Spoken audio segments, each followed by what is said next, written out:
سلامونه امید لرم چې روغ جوړ به سې او لایف چټ ته بیا هم ښه راغلاست. نو دوشنبه ده د هفتې اوله ورځ ده او تقریبا شپږ دقیقې پاتې چې نیویارک سیشن شروع شي. نو راځي چې خپل انالیسیس مونږه شروع کړو. ټول نه مخکې هفتنی چارت کې یو. هفتنی چارت دا ریجکشن بلاک مارک کوو چې مارکیټ یې 50% ته ټچ کړی دی وبخښئ ډېر زیات. زه ورځني ته ورځني کې چې دی مارکیټ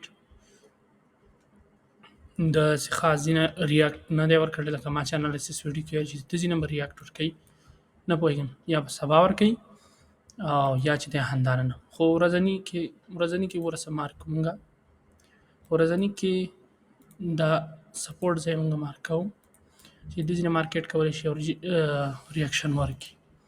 د دې سره مونږه اما سپورټ ځای چې شو مونږه دغه لیکوریټي شوله صحیح ده. نو دا لیکوریټي شوله زمونږه مارکیټ اوس په یو 4 ساعته فیرالي کپ کې ټچ کړی دی چې هغه بولش اف ای جی دا دی دا د کې ټچ کړی دی او مارکیټ اوس بر روان دی.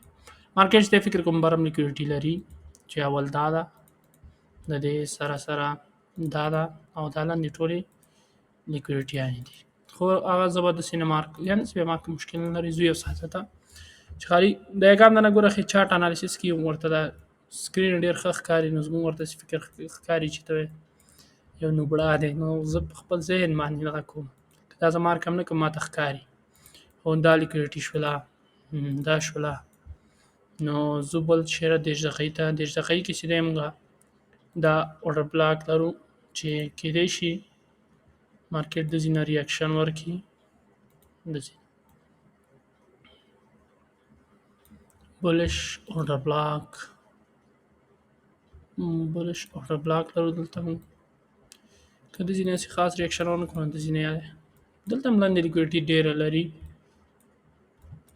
باره هم لري خو خیر ورې انالیسیس وکړو چې څه کوي. دا دغه لرو مونږه بیرش اف ای جي لرو په 10 دقیقې کې زه 15 دقیقې ته 15 دقیقې کې که وګورو داسې همدغلته بیا هم مونږه دا فیرالي کپ په دې وټر بلاک کې جوړ کړی دی چې یعنې دا ځای قوي دی. زه 15 دقیقې ته 15 دقیقې کې که دلته راشو دلته څه دي هماغه خبرې دي داسې خاص څه نشته.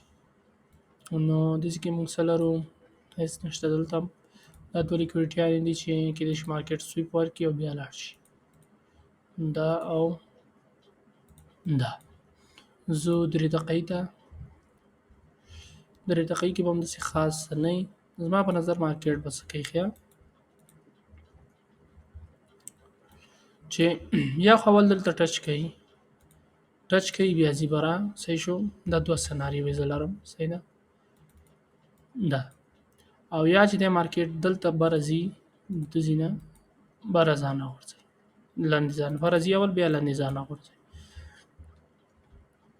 نو ګورو چې مارکیټ څه کوي. د نیویارک سیشن شروع شي امید لرم چې موږ ته پکې ټریډ راکړي. نور زه دا سکرین شاټ کوم د ټیم ممبرانو ته ولېږم څه وایي هغوی.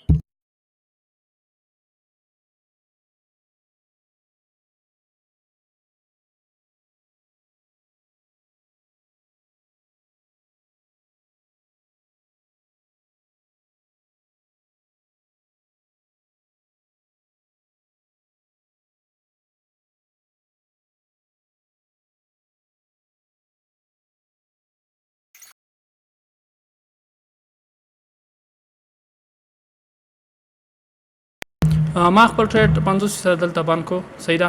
نو پوره ټي پی به پرېږدو د خیره چې یو په دوه لګېږي یا نه. نو ځئ چې ځو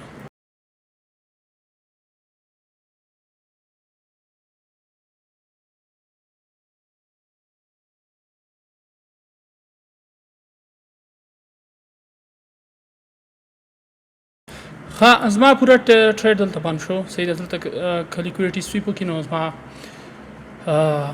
سټاپ لاس پسې ځي. نو دا زموږ ټریډ شو د خیره تالو ته مونږ ښه دا زموږ ټریډ شو. مننه ویډیو لیدل نه مو ویډیو حتما لایک او چینل هم در سره سبسکرایب کړئ او که څه هم چې زده کړي حتما ماته کمنټ کې لیکئ چې څرنګه ویډیوګانې مو خوښیږي. مننه.